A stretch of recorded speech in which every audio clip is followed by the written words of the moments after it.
Hi, this is your favorite contrarian, Gail Brecky, and today I have a story for you from the Wall Street Journal entitled The 1-Hour Nurse Visits That Let Insurers Collect $15 billion from Medicare.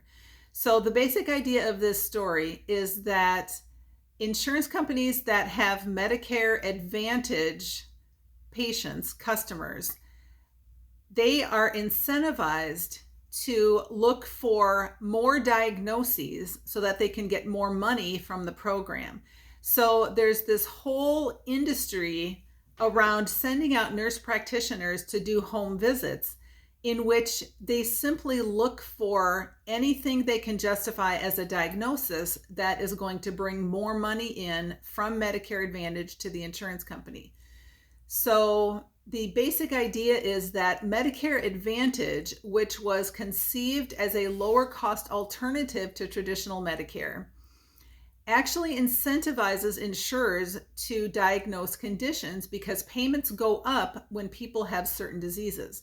So these nurse practitioners go out and do some different tests, ask questions, and the whole idea and the way they're trained to do this is to find these diagnoses.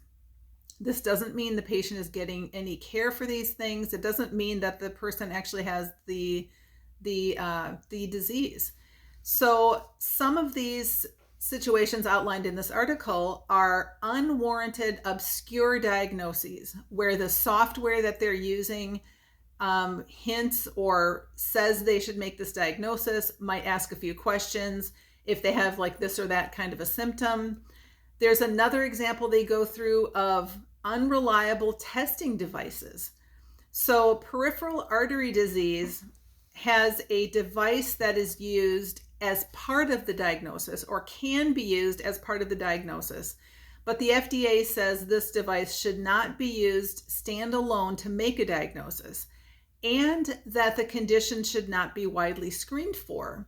But nurses that do this, these nurse practitioners say that this is part of what they're instructed to do with patients is to test, it sounds like everybody, for this condition. The device is unreliable. The nurses don't think it does a good job. It's not predictable. It's not consistent. And again, it's not something that the regular medical profession that doctors do this way. This is only being done because of how Medicare Advantage is set up and that they are able to essentially put this process into place to scam patients and to scam taxpayers out of billions of dollars every year by going out and looking for things that they can add to patients' diagnoses. They're not providing care, they're not helping patients, and this is an example of what happens when everything is so centralized and collectivized, and the way that we think about healthcare in this country is so top down.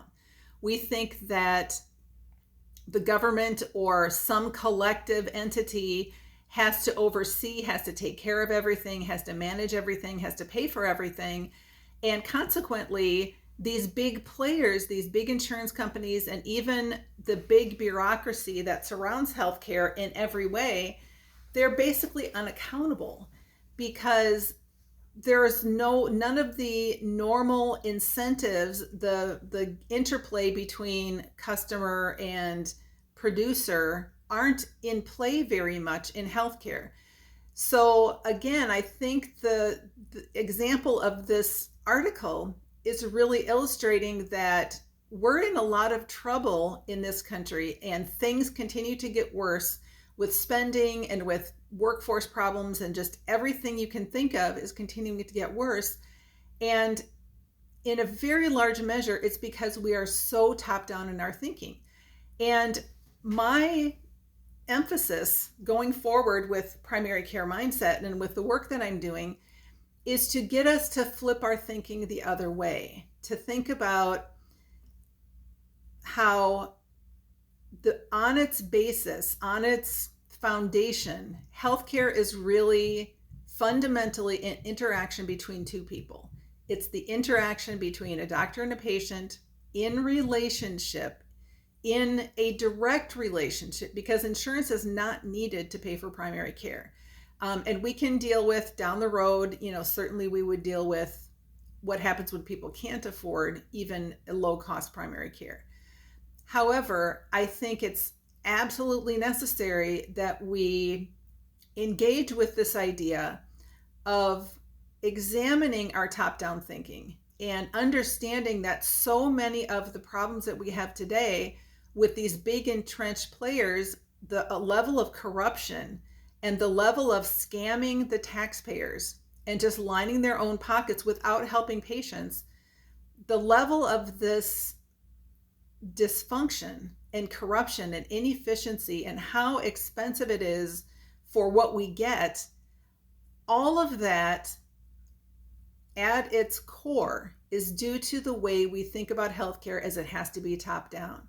If we were to flip our thinking the other way and look at it bottom up and start by thinking about the doctor and the patient in relationship in primary care, and if we build from there, and if we look at the evidence about how that works, how direct primary care works, and if you start with direct primary care, and if you start with that relationship and that access in primary care, and the incentives being properly aligned so the doctor and the patient are completely on the same team, then everything from there gets so much better. And there's a lot of evidence now. There's a lot of people to talk to. There's a lot of patients and doctors doing this.